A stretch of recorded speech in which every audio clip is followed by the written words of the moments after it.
These are players you should be trading for in your fantasy football leagues because they could help you win your fantasy football championship. And there are buy low opportunities on these players this week. So let's get into it, and let's start with Marvin Harrison Jr., who left the game this week with a concussion, similar to what we saw with his other rookie wide receiver standout, Malik Neighbors. Marvin Harrison Jr. could miss a week or two with a concussion, and I think this is going to scare a lot of people. I also think the production recently from Marvin Harrison Jr. is scaring a lot of people. Since his 27-point game where you saw him go absolutely berserk in the first half of the game against Los Angeles, you've seen in Detroit, 15 points, against Washington, 13 points, against San Francisco, 5 points. And so I think a lot of people are looking at the production recently from Marvin Harrison Jr. coupled with the injury now and saying, okay, Marv is actually starting to underperform. He probably wasn't worth where I picked him, which was, of course, at the end of the first or into the second round. And some teams might be saying, I can't afford to lose him. You're going to have a lot of 1-5 teams. You're going to have a lot of 2-4 teams even that have Marvin Harrison Jr. on their team that say, I really don't have the depth to lose Marvin Harrison Jr. and continue to make a push for the playoffs. So in that case, they're going to be selling low. And so Marvin Harrison Jr. is going to be a trade target for us. I do think that there's a pretty clear correlation here in the games where he does score a touchdown. It doesn't. He had 4 and 1 point in the games where he didn't score a touchdown and then was in double digits each of the games that he did. I don't think Marvin Harrison Jr. as the season goes on is going to be as touchdown dependent. You're looking at his targets. After 3 targets in week 1, you had 8 targets, 11 targets, 6 targets, 7 targets before he got injured this week. And so a pretty clear uptick there. Also playing still 90% of snaps. He's the clear starting X wide receiver, and he is only going to get better as the season goes on. I think the Cardinals offense is going to get better. I think that Kyler Murray is going to continue to get better as he gets back into being fully healthy, being the Kyler Murray that we've seen. We already have pretty much seen it from him, and you see other people benefiting from his absence already in terms of Marvin Harrison. And Michael Wilson was one of these guys who had 9 points today, got 4 targets. Trey McBride has obviously been balling out this season, and so with the Arizona Cardinals offense, I think it's more fantasy suitable than we thought it was going to be, and Marvin Harrison Jr. is going to be a target. If you are on a team where you have a very good record, you can afford to not have Marvin Harrison Jr. for a week or two, probably no more than 2 weeks. You can bring him onto your team and he can give you some extra upside and star power. What you'll want to do is on those teams, you're going to want to have a safe option, a high target guy. You may be 2 high target guys, like a high target stud and then a high target bench guy like Deontay Johnson or somebody like that. You're flexing. And then outside of that, if you can bring on Marvin Harrison Jr. and he can be either your wide receiver 2 or 3 or even put in your flex spot, I think he is going to go for those prices in cases where you have teams panic selling because of their record or because Marvin Harrison Jr., they just simply can't afford to lose him. And so Marv, I think, is a really good buy candidate for your fantasy football teams this week. Yeah, I think you nailed it with the record argument. There are just, at this point of the season, heading into week 7 now, there are so many teams that are ultra desperate. They're on that, fringe playoff, they're in that fringe playoff category, and they can't afford to just watch Marv sit on the bench injured for the next 2 weeks because that could make or break their playoff chances. They might just have to cut their losses and go get a guy that's actually starting. You teams that have an advantage that can afford Marv sitting on your bench for a couple of weeks, go ahead and go get him. Next guy that we're going to have here is Tyreek Hill. We've talked about Tyreek Hill the last couple of weeks, last week especially, I believe in our buy sell hold video potentially, where, look, with Tyreek Hill, everyone, no one can deny his upside. No one can deny what Tyreek Hill's upside is, right? With when Tua is on the field. The big question is when is Tua going to be on the field, right? He's been on IR for the last almost month. They've had a bye in week 6. You're seeing them play the Colts in week 7, and probably after that game, you're expecting Tua to have a good chance at coming back. So a couple reasons. Number 1, Tua is coming back. Number 2, they are playing the Colts in week 7. Even if Tua is not playing for the week 7 matchup against the Indianapolis Colts, Tyreek Hill is going to go nuts. Tyreek Hill is going to embarrass that secondary because they're incapable of doing anything good unless you're Will Levis, I guess, and you can't throw the ball. Tyler Huntley, I mean, at this point could be better than Will Levis. Who knows? But look, at this point, Tyreek Hill and his matchups over the next couple of weeks, I think are relatively favorable, especially in the near future, given the fact that Tua is going to be back. You've got him playing Indy. You've got him playing Arizona in week 7 and 8. Right? Those are 2 matchups that, again, pre-bye week, all of the matchups that he had once Tua went down were not friendly. Buffalo, Seattle, Tennessee, New England, all have very good, effective secondaries that are going to keep receivers from being ultra productive, especially when they have backup quarterbacks in play. Now you're looking at 2 matchups against 2 teams that are really in the bottom third of the league that don't really have a great, postseason or long-term outlook for the rest of the season. And again, With Tyreek Hill already on the up, with Tua just being closer and closer to coming back from injury, I think you're expecting him to come back, especially after he had a 10-target day against New England and salvage his day. He had 12 points on 10 targets, 6 receptions, and 69 yards, which is really nice considering the circumstances. So again, easier matchup for him in week 7 and 8. Expect him to be on the up as Tua comes back healthy. The next guy we're going to get into here is James Conner. And James Conner, a lot of people are going to say that his performance was disappointing. A lot of people are going to be like, okay, what happened? James Conner, his snap share is decreasing. And we're really worried because he only had 7 attempts this week for 24 yards against the Green Bay Packers. He had 5 targets, 4 receptions, 22 yards, but ended up with 5 fantasy points total in half PPR leagues. And this just straight up isn't going to cut it. You've seen really, since he started off with 17, 18, 3 points, 17, and then 13, and then 4, I think a lot of people are seeing this downward trajectory from James Conner, and they're going to be a little bit concerned about it. A lot of people are going to look at the usage as well, and I'll put the usage on the screen. But James Conner wasn't as involved in the second half, right? They had Amari DiMercato. They were in there using him pretty much all of the second half because he has been the passing down back in that offense recently. But you also had Trey Benson come in, and Trey Benson actually played well. He ripped off a 20-yard run. He didn't look bad at all.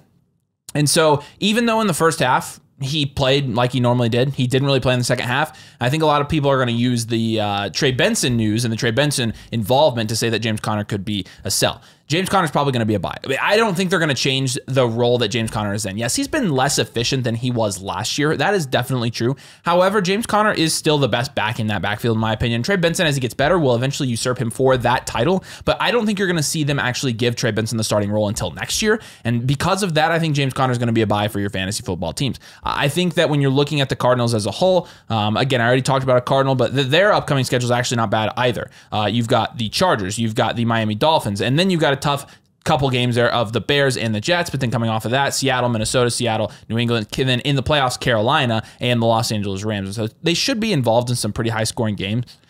You do have James Conner coming in this week. He was the running back 10, and I think that James Conner is somebody in a landscape where you really don't have a lot of certainty at running back, right? And a ton of every week, our top waiver guys are all running backs because they're constantly getting switched in and switched out. I mean, we're to the point where Sean Tucker, who I thought was nobody in the NFL anymore, is now a top waiver ad. In a landscape where running backs are very uncertain, I think James Conner is going to give you some certainty. You are sure that he is going to get at least the majority of the snaps, and I think a lot of times you're going to see him get more than that. Again, really the game script called for Amari DiMercato to be the lead back in the second half today. And again, you're looking at the usage here, and he did outsnap James Conner. He sort of outsnapped him on short yardage. It's 2-minute drill. He got all the snaps. Third downs, he got all the snaps. I don't think that you're going to see this continue. I think James Conner is going to step back into his role. And so for that reason, I'll go buy him if I need running back security on my fantasy team.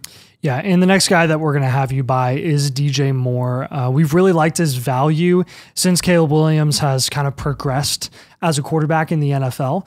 And that's going to carry over into week 7 because you're looking at overall really just a pretty off week for DJ Moore when Keenan Allen got like 2 touchdowns, and DeAndre Swift had a good day as well.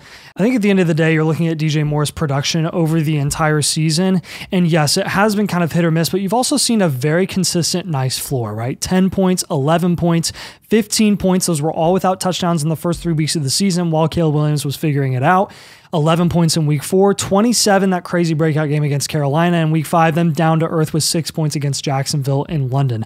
Here's a couple things to note. Number 1, DJ Moore didn't even have to do that much for the Bears to absolutely wallop the Jacksonville Jaguars because that team is that horrible. You're also seeing the wide receiver splits in that game between Allen, Moore, and Odunze be 5, 5, and 2. So at best, Keenan Allen is matching the opportunity that DJ Moore is getting on a consistent basis. He just happened to get the touchdowns. It is also worth noting that DJ Moore did have a touchdown that was called back in this game. And then Cole Kmet had another 2 touchdowns in this game with 5 targets and 5 receptions. Not happening every single week. Cole Kmet is an interesting case to note. He is on the rise. He's had a couple 25-point games, but outside of those 2 25-point games against Indianapolis and Jacksonville, note they're 2 horrible defenses, he's had 1, 6, 6, and 8 points. So that's pretty fluky production. His opportunity is hit or miss every single week. At the end of the day, DJ Moore is going to be the most consistent wide receiver that offers consistent production every single week. And I think you saw the floor of 6 points for DJ Moore in a matchup that, again, he just didn't have to do that much from the start because everyone else was just capitalizing. And to me, I think it's very, very clear when you're watching those games that DJ Moore is by far and away the top threat, the top option for Caleb Williams, and that will continue for the rest of the season. Don't worry about it. And another thing to know, I touched on Caleb Williams getting better in the NFL. When you're looking at his splits over the last few weeks, he threw the ball in the first 3 weeks of the season 29, 37, and 52 times, only putting up like 7, 9, and 19 points. He had a couple of picks. He only had a couple of touchdown passes. He's really started to figure it out in the last 3 weeks because his passing volume has actually gone down. Part of the reason this has been the case is because they've started to get DeAndre Swift involved in that offense, and he's been very, very effective, and they've really capitalized on his skill set. You're seeing the touchdown passes for Caleb Williams, 1, 2, and 4. It's progressively getting better. Again, his passing attempts being in the 25 to 30 range consistently now rather than like 40 to 50, which at the end of the day is showing you that he's going to be a lot more consistent in the passing game, a lot more efficient with less volume. And again, who are you going to focus on from a wide receiver perspective with that decreased opportunity in the passing game? It still is going to be DJ Moore consistently more than anyone else. Keenan Allen's not going to get 2 touchdowns. Cole Kmet is not going to get 2 touchdowns. Odunze just needs to keep developing. It's DJ Moore's year. Buys are going to be very specific to your fantasy team in particular. We do team reviews all the time over on flockfantasy.com/domain. So if you want a team blueprint, which is a comprehensive breakdown of your fantasy football team, how your positions grade out, who you should be trading for, who you should be targeting on waivers, who you should be selling off your fantasy team, and quite frankly, what you need to do to be able to win your fantasy football league. So we do those team blueprints. You can get them at flockfantasy.com/domain. I'll link it in the comments, also link it in the description, but you can get a team blueprint from us if you want your fantasy football team reviewed and you want help winning your fantasy football leagues. Like I said, flockfantasy.com/domain, links in the pinned comment. But the next guy I'm going to have here for a buy is going to be Devonte Adams.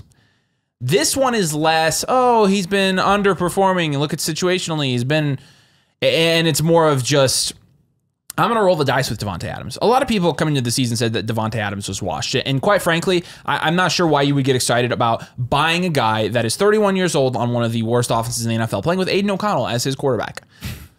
But I will say this, with Devonte Adams, it did come out just within the last 24 hours as we're recording this, that he could possibly stay with the Raiders. I think this would be a bad thing for Devonte Adams, and I think this makes it a little bit more of a risky buy. That said, you do know that Devonte Adams does have 20-point upside when he is playing with the Raiders because you saw him score 21 points on 12 targets, 9 receptions, 110 yards, and a touchdown against Baltimore in week 2. In his other games, he had 8 and 6 points, and so obviously Devonte Adams was very disappointed after that Carolina game, maybe one of those guys that made business decisions, and then Antonio Pierce said, we're not going to deal with that. And so the speculation around Devonte Adams getting traded has been pretty hot for a while now. I still think there's a pretty good chance he gets traded, and if he does, you're going to see a great spike in his value, in his trade value for fantasy football, but also what I suspect is you're going to see a spike in his value because his situation is going to vastly improve.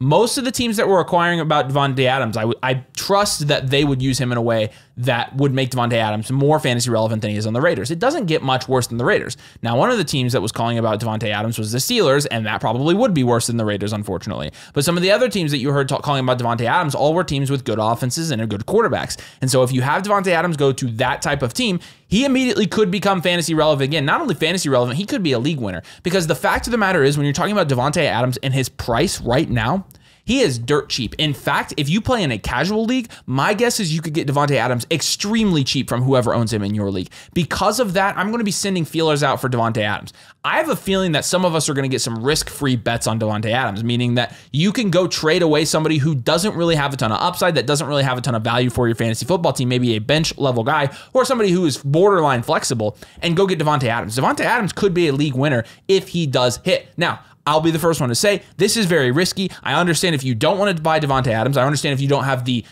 team profile and the risk profile to go buy Devonte Adams on your fantasy team. However, if you're undefeated or you have one loss and you're playing with a lot of good assets, you're really deep, go get Devonte Adams, especially if you have good depth. And we know that the best players in fantasy football are what's going to win you championships. Good depth is good until all your players are healthy, and then you don't use any of those guys. But having a guy like Devonte Adams, where he's got the hamstring, and I say hamstring because it's really just, I don't want to play for this team anymore. You've got a guy like that. As soon as he goes somewhere that he's a little bit more happy, you could see him completely pop off. So again, risky buy. I know that. I'm not going to be overpaying for Devonte Adams by any means. This is going to be me sending feelers and being like, okay, is somebody willing to let me fleece them for Devonte Adams and let me get something super cheap? Because I do think you can get him cheap right now. And so I think you send those trade offers. I think you see what you can get. And I think if you can get Devonte Adams cheap, you get him on your fantasy team. Yeah, and I think Jahmyr Gibbs is another guy that might be a little bit debatable as a buy. And the reason we are proposing this is because, number one, we told you that Jahmyr Gibbs was going to have a lower ceiling than many people suspected because of David Montgomery. Case in point, week 6, David Montgomery gets 2 touchdowns, scores 21 points, depending on what format you're in, and Jahmyr Gibbs scores 12. And yet again, we're through another week of the season where David Montgomery has outscored Jahmyr Gibbs. When you're looking at the games so far for the Detroit Lions, the 5 games that they have played, David Montgomery has outscored Jahmyr Gibbs in 4 of those 5 games. That is alarming. That's in half PPR leagues. In full PPR, sometimes Gibbs outscores. In full well, I'm looking at full PPR just to fact check myself. But yeah, so look, regardless, it's alarming. Very clearly alarming. But I think at this point, we are so far into the season that it's gone from alarming to like we're expecting it, or we should be expecting it at this point. And since people are expecting it, I think the market value price for Jahmyr Gibbs in your fantasy leagues could be significantly cheaper than they were to start the season, even a month into the season, because people still had faith. David Montgomery is going to do what David Montgomery does, as long as Ben Johnson is the offensive coordinator there, and he is for the rest of the season. So with Jahmyr Gibbs, what I do want to note with him is even though he will continually be splitting opportunities and getting touchdowns taken away from David Montgomery, his floor is unbelievable, and he's unbelievably consistent because he is that good of a talent. He is still as advertised. In PPR formats, again, I'm going off of PPR because of his receiving upside, 17 points, 17, 16, 19, and 12 points. This was his least productive week of the year, and he still scored 12 points. Y'all can freak out about Jahmyr Gibbs all you want. If you're getting this consistent production in this current running back landscape where injuries are happening left and right, I'll take it at a discount all day. And don't say that he's not going at a discount in your league. I don't really care. He will be going at discounts in many leagues, because of what David Montgomery did this week. Because David Montgomery continues to take away from Jahmyr Gibbs, which I am recognizing. I'm also recognizing that Jahmyr Gibbs' floor for 5 straight weeks has just been unbelievably high. And for that alone, I mean the safety alone, and yes, the potential upside when he does get touchdowns and does get receiving usage in games where he's just clicking on all cylinders with that offense. Like, Jahmyr Gibbs to me is a really solid buy if you can get him at 80% of his original price. All right, so now we move to our last buy in this video, and this is a guy that's actually been on this video. He was 3 weeks ago, and we're going to continue on this train. Nothing's really changed with his value. He scored a little bit more than the last couple. Then weeks 3 and 4 for Josh Jacobs were pretty bad. Week 5 and 6 are better, especially because in week 5 he actually had a touchdown. But back to 10 points in week 6 because, again, you don't see him score a touchdown. Josh Jacobs, when you're looking at some of his advanced analytics, he's 4th in rushing yards this year. He's 5th in team run plays per game. He's 9th in weighted opportunities. He's 5th in carries. He is also, in terms of receiving, he is 11th in yards per reception at 9.1 yard per reception. You'd like to see that as well. He's 12th in breakaway runs. He hasn't actually been bad. He's 5th in yards created. He's not really been that bad. The reason that you've seen him be a running back 2, a low-end running back 2 from a fantasy football standpoint is because, again, he has 1 touchdown on the year.